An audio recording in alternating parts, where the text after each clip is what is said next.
এলাহি আয়োজন, এলাহি আয়োজন। আজকে আমার মিনি কিচেনে আছে দুপুরের এলাহি আয়োজন। তো কী আয়োজন আছে বলছি পরে। আগে আমি প্রথমে ভাতটা বসিয়ে নিই। তো প্রথমে আমি চুলোতে হাঁড়িটা বসিয়ে দিয়েছি, আর এদিকে আমি আমার মিনি পুকুর থেকে পানি তুলে চালটা ভালোভাবে ধুয়ে নিয়েছি।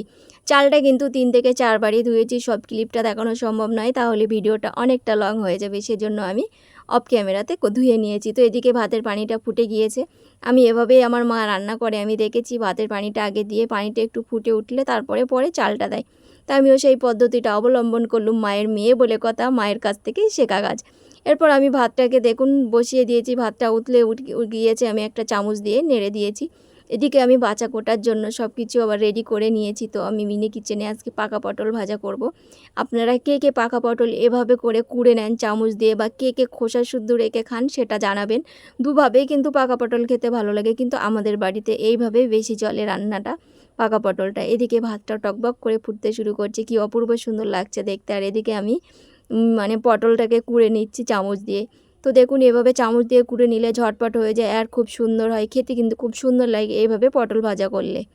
তো আমার পটল প্রায় হয়ে গেছে, দেখুন হয়ে গেছে আমার পটল কোড়াটা। এবারে আমি আলু সিদ্ধ করব, আলু সিদ্ধ আর ভাত করব। সেজন্য আমি আলুটাকে কুটে নিচ্ছি আলু সিদ্ধ করার জন্য। আজকে আমি ভাতের ফ্যানটা সরাই নিকো, ফ্যান বা মার যেটাই বলেন না কেন, কিন্তু ভাতটার ফ্যানটা কোথায় চলে গেল আমি বুঝতে পারলাম না। দেখলে আপনারা বুঝতে পারবেন আমি কিন্তু ভাতের ফ্যানটা গেলিনি। এদিকে আমি আলুটা আবার ভালো করে ধুয়ে নিচ্ছি। আমার মিনি পুকুরের পানিটা কলসিতে তুলে রেখে দিয়েছিলাম। এই মিনি পুকুরটা করে খুব উপকার হয়েছে আমার, আর উঠে কল থেকে পানি আনতে যেতে হচ্ছে না। ওখান থেকে টুপটাপ করে পানি নিয়ে কাজ করে নিতে পারছি। আপনারা যারা এখনও মিনি কিচেনে মিনি পুকুর বানাননি, ঝটপট বানিয়ে ফেলুন। এরপরে আমি পেঁয়াজ আর কাঁচা লঙ্কা কেটে নিয়েছি ওই যে আলু ভর্তা বানানোর জন্য আর পটল ভাজাতে দেওয়ার জন্য। তো দেখুন আমি আবারও মিনি পুকুর থেকে 1 কলস পানি তুলে নিয়ে রেখে দিয়েছি। এদিকে আমার ভাতটা প্রায় হয়ে এসেছে। দেখুন আমি কিন্তু ভাতের ফ্যানটায় গেলিনি, বা ভাতের ফ্যান বা মার যেটাই বলুন, আমরা ফ্যান বলতে অভ্যস্ত গ্রাম্য ভাষাতে।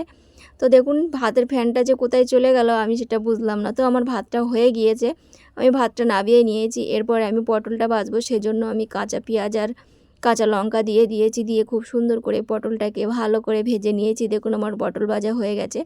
এরপরে আমি আলু সিদ্ধ করব। আবার মিনি পুকুর থেকে পানি তুলে আমি কড়াইতে দিয়ে দিয়েছি। আলুটা আমি আগে ধুয়ে রেখেছিলাম, আবারও একবার আমি ধুয়ে নিলাম। তো দেখুন আমি এদিকে কড়াই বসিয়ে দিয়েছি চুলাতে। তো আলুটাও আমার সিদ্ধ হয়ে গেছে, আমি তুলে নিচ্ছি একে একে।